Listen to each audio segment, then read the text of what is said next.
Bismillahirrahmanirrahim. Assalamualaikum warahmatullahi wabarakatuh. Alhamdulillah wa syukurillah wassalatu wassalamu ala rasulillah Sayyidina Maulana Muhammadin ibn Abdullah wa ala alihi wa sahbihi wa mawalah. Amma ba'd, hadaratul afadil, para kiai, para hadirin wal hadirat yang saya hormati, alhamdulillah, apabila kita berpikir tentang era milenial, sesungguhnya ada yang lebih mendasar daripada sekedar lahirnya satu lapis generasi dengan karakter yang khas, yang berbeda dari generasi-generasi sebelumnya, yang kemudian kita sebut sebagai generasi milenial. Dunia ini sedang menghadapi era milenial yang secara luas dan kompleks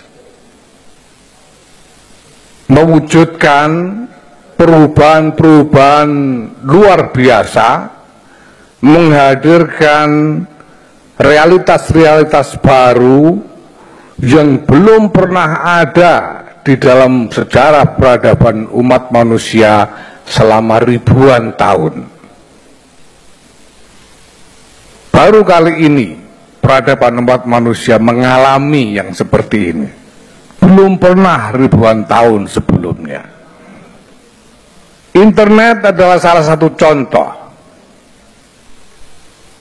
Ada satu dimensi yang luar biasa dari internet, yaitu bahwa apapun yang kita upload ke internet tidak akan bisa hilang selama-lamanya ila yaumil hisab.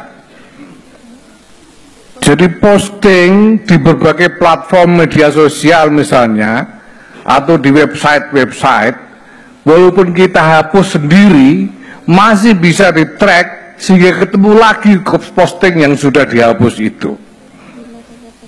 Begitu kita upload sudah tidak bisa lagi dihapus. Jadi ini era di mana umat manusia diperkenalkan dengan sebagian dari isi catatannya Raqib Atid. Catatan yang tidak bisa dihapus ila yaumil hisab.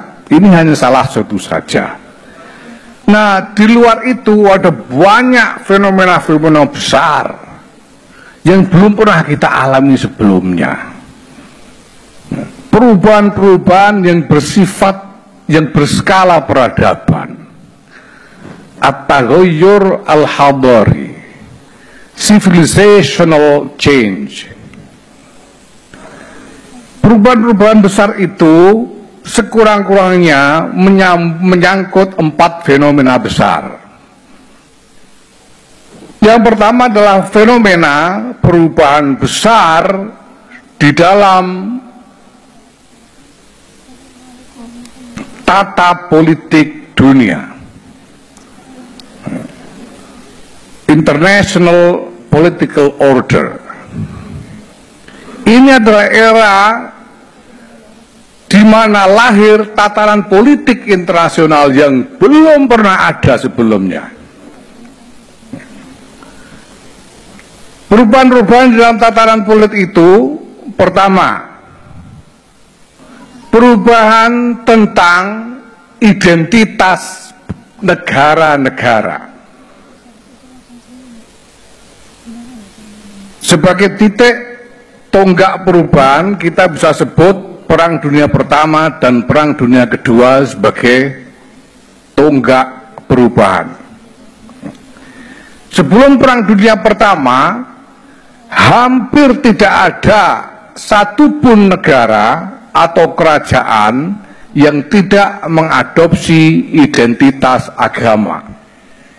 Semua kerajaan, semua negara-negara yang ada di seluruh dunia menggunakan agama sebagai fondasi dan sumber legitimasi. Bukan hanya Turki Utsmani, kerajaan-kerajaan di Eropa itu punya identitas keagamaannya masing-masing. Ada kerajaan Katolik seperti Italia, kemudian Spanyol dan lain sebagainya.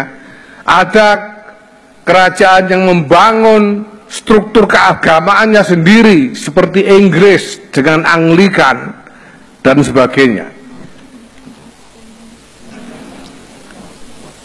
Nah, sekarang sebagian besar negara-negara yang ada tidak lagi mengadopsi identitas agama, menyatakan diri sebagai negara nasional.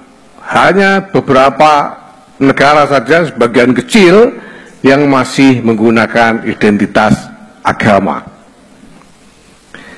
Yang kedua, dari perubahan tatanan internasional ini adalah bahwa sebelum Perang Dunia Pertama tidak ada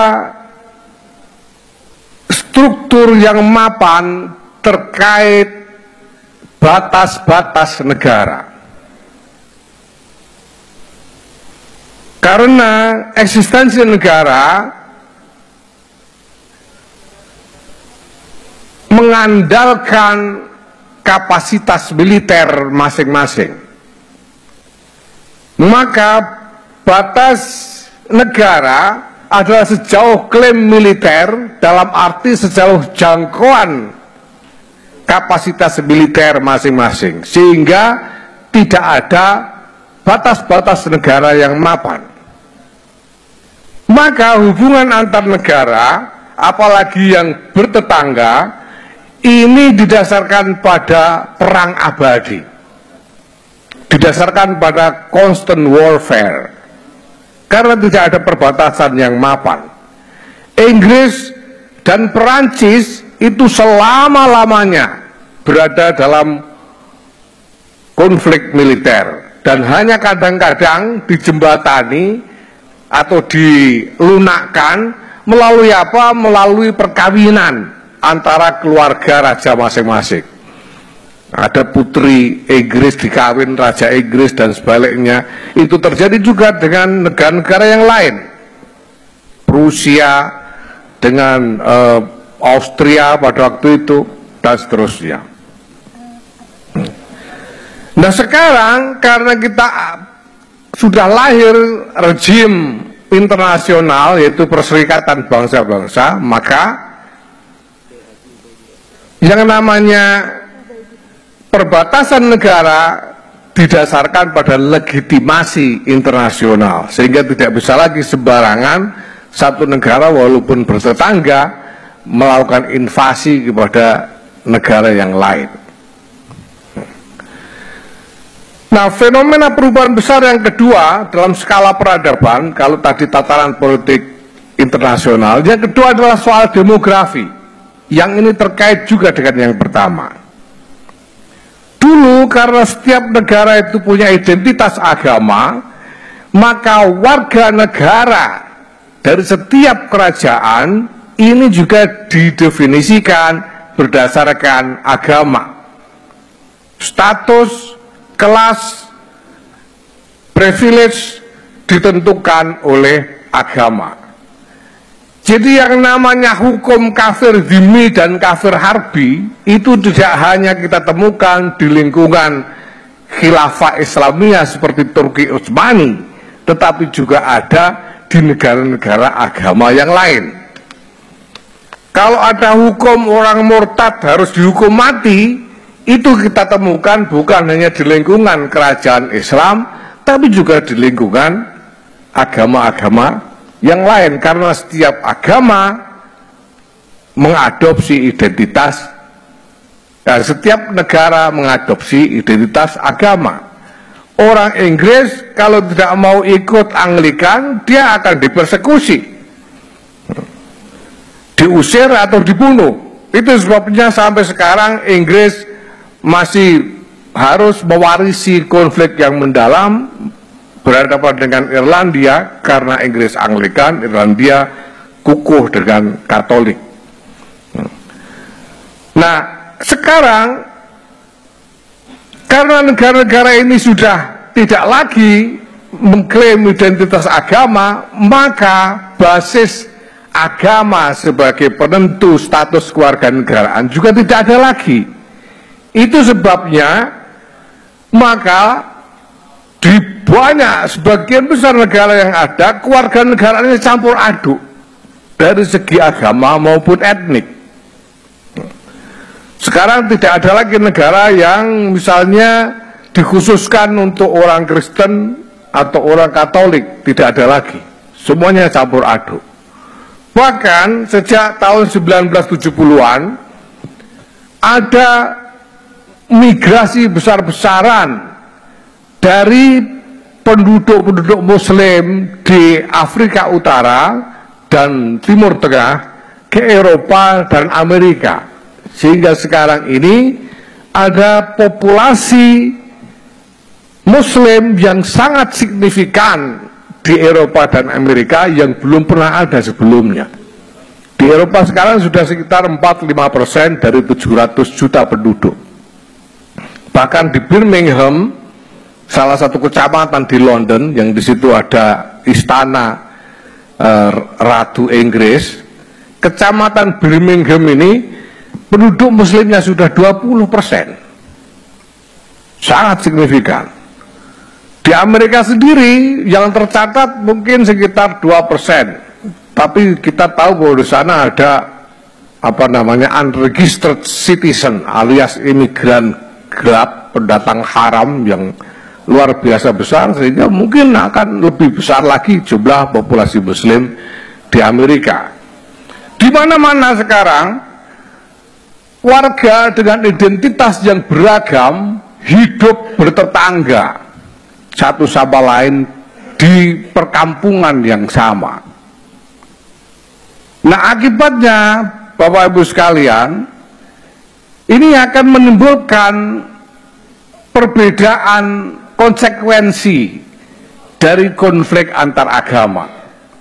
Kalau dulu sebelum Perang Dunia Pertama, konflik antar agama ini dijalankan oleh negara, oleh kerajaan-kerajaan. 500 tahun sejarah Turki Utsmani tidak pernah berhenti dari konflik militer melawan negara-negara Kristen Eropa. 500 tahun. Sehingga ada konflik antar agama selama 500 tahun, tapi konflik itu dijalankan oleh negara. Sehingga yang namanya Islam melawan Kristen, itu Turki Utsmani melawan negara-negara Kristen Eropa. Yang bertempur adalah prajurit-prajurit negara, tentara, atau relawan perang. Nah, tapi kalau hari ini kita memicu konflik seperti yang sudah terjadi di Myanmar, di Sri Lanka, di India, di Timur Tengah, di berbagai tempat di Timur Tengah, dan lain sebagainya, kalau ada konflik antar agama yang terjadi adalah kerusuhan kampung. Sipil lawan sipil. Dan sudah terjadi, sudah kita alami di sini, sudah terjadi di Ambon, sudah terjadi di Poso, sudah terjadi di berbagai tempat. Nah, konteks semacam ini tidak punya masa depan selain genosida terhadap kelompok minoritas. Genosida oleh kelompok mayoritas terhadap kelompok minoritas. Itu yang terjadi di Myanmar terhadap Muslim, di Sri Lanka.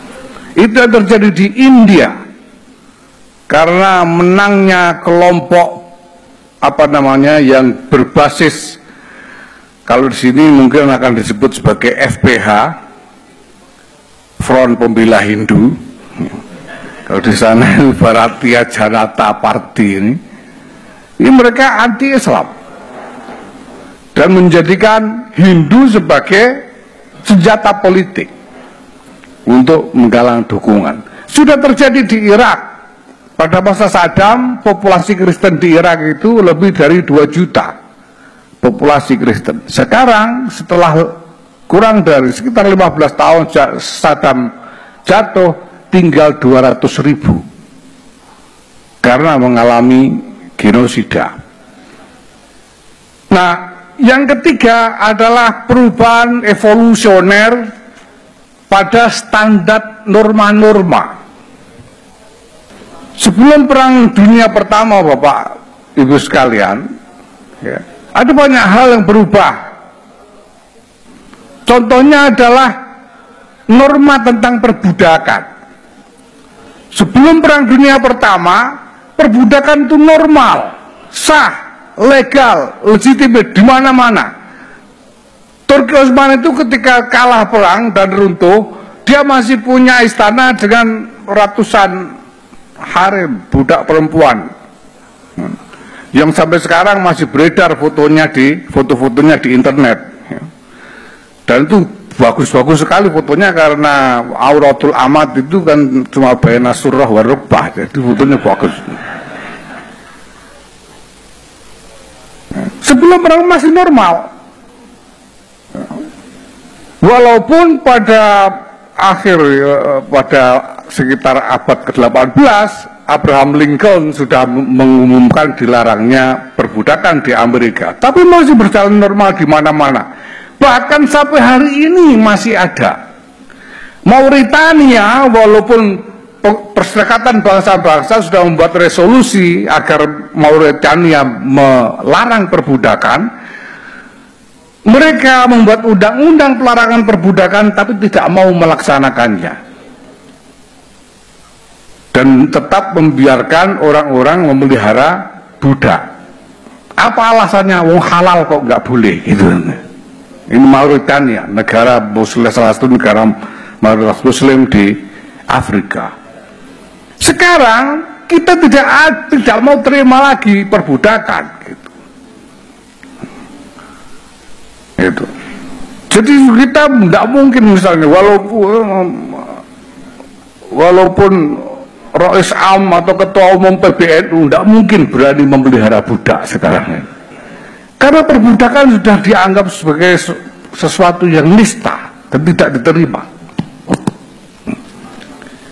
Penjajahan misalnya, sebelum Perang Dunia Kedua, penjajahan itu normal. Ini adalah praktek beribu-ribu tahun. Tidak ada yang tidak melakukan penjajahan sejak zaman Assyria, Sumeria, Iskandar Dzulkarnain. Dunia peradaban, sejarah peradaban ini, peradaban bergulir di atas basis penjajahan. Maka saya berani mengatakan bahwa Islam menyebar di Timur Tengah, datang dan menyebar di Timur Tengah sekitar Jazirah sebagai penjajah, karena faktanya begitu. Kalau Arab bertempur melawan Persia, kemudian Persia kalah, wilayahnya diduduki, yang tidak mau masuk Islam harus membayar jizyah dan seterusnya. Apa namanya kalau bukan penjajahan? Kalau di Kifayatul Akhyar disebutkan bahwa orang kafir dhimmi harus memakai tanda khusus yang menunjukkan status kafirnya, tidak boleh lewat, tidak boleh naik kendaraan, tidak boleh lewat di jalan yang biasa dilewati oleh orang mukmin. Itu sama logikanya dengan dulu Hindia Belanda di kantor-kantornya ditulis anjing dan inlander dilarang masuk. Itu adalah penjajahan. Tapi pada era itu penjajahan itu normal. Kalau tidak ada mekanisme penjajahan di dalam sejarah peradaban, belum tentu Islam masuk ke Nusantara. Hanya sesudah Perang Dunia Kedua, karena apa? Karena kita menyatakan bahwa kemerdekaan adalah hak segala bangsa, dan oleh sebab itu penjajahan, segala bentuk penjajahan harus dihapuskan di atas dunia ini, harus dihapuskan karena tidak sesuai dengan peri kemanusiaan dan peri keadilan. Maka seluruh dunia menerima untuk menolak penjajahan. Sampai Perang Dunia Kedua masih normal. Kita sudah proklamasi aja, nikah masih mau balik jajah lagi karena dianggap masih normal. Baru sekarang seluruh dunia menolak penjajahan. Dan yang keempat, lagi-lagi kita tandaskan perubahan besar yang sekarang sedang dialami adalah globalisasi. Ketika dunia ini sudah tidak lagi tergantung kepada batas-batas fisik. Ketika panjenengan sudah bisa bertengkar langsung dengan orang Syria, sampai bisa merayu orang Eropa dari kampung sampean karena ada internet ini. Dan akibatnya adalah juga bahwa tidak ada satu peristiwa pun di satu belahan dunia yang tidak berpengaruh di seluruh belahan dunia lainnya. Apapun yang terjadi di sini akan berpengaruh ke seluruh dunia. Apapun yang terjadi di manapun di dunia akan mempunyai dampak kepada kita. Nah, di sini Bapak-bapak dan Ibu yang saya hormati, kita menghadapi masalah besar tentang bagaimana memposisikan Islam di tengah-tengah peradaban dunia ini. Bahwa seluruh dunia ini bingung jelas, seluruh dunia bingung menghadapi soal ini. Jangan dikira Amerika, Eropa itu baik-baik saja. Jangan dikira mereka baik-baik saja. Pusing minta ampun. Itu sebabnya kita laku di sana, karena mereka pusing. Dan mereka butuh pertolongan.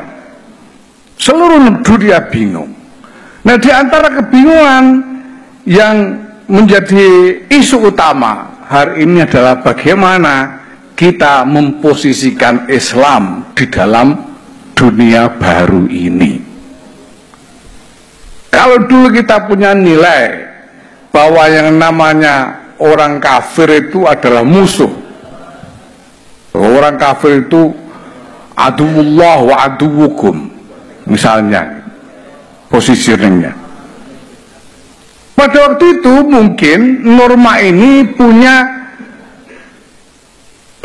kosdun syar'i, yaitu melindungi umat Islam, khirasatul muslimin dakhilal bilad min afati ghairihim, karena dijaga oleh tentara di perbatasan. Tapi kalau itu kita praktekkan di sini, apalagi di negara heterogen seperti Indonesia ini, yang terjadi adalah kerusuhan. Nah, padahal ini sudah tidak bisa lagi dipisah-pisah. Kalau misalnya Saudi katakan, ada orang penduduk Saudi ketahuan orang Islam murtad masuk Kristen, misalnya, kemudian dihukum mati, sebagaimana yang ada di dalam rujukan-rujukan fikih kita. Ini pasti akan berpengaruh ke seluruh dunia, akan memancing reaksi seluruh dunia.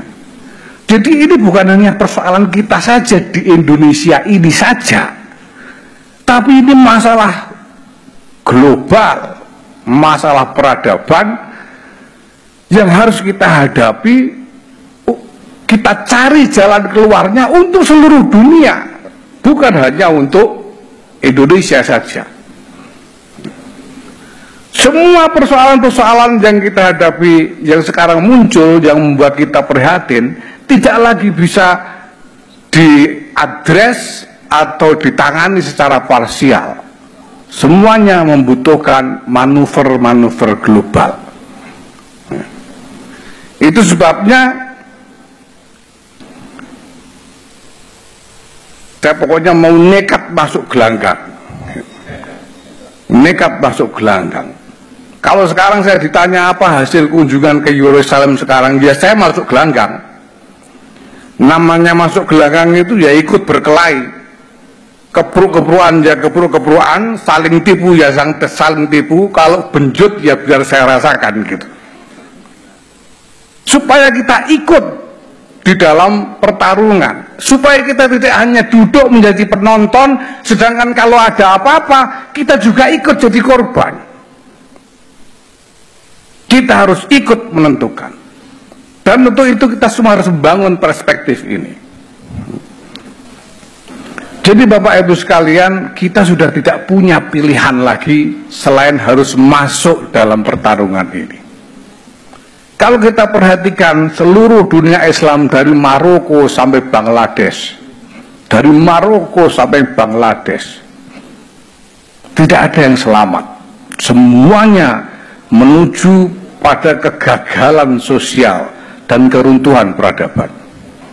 Timur Tengah tidak punya kapasitas untuk menolong dirinya sendiri. Bapak Ibu sekalian, tinggal Indonesia yang selamat dari segala kemelut ini. Tinggal Indonesia satu-satunya. Itu sebabnya sekarang seluruh dunia menengok dengan penuh harap kepada Indonesia. Kenapa Indonesia selamat? Karena di Indonesia ada Nahdlatul Ulama.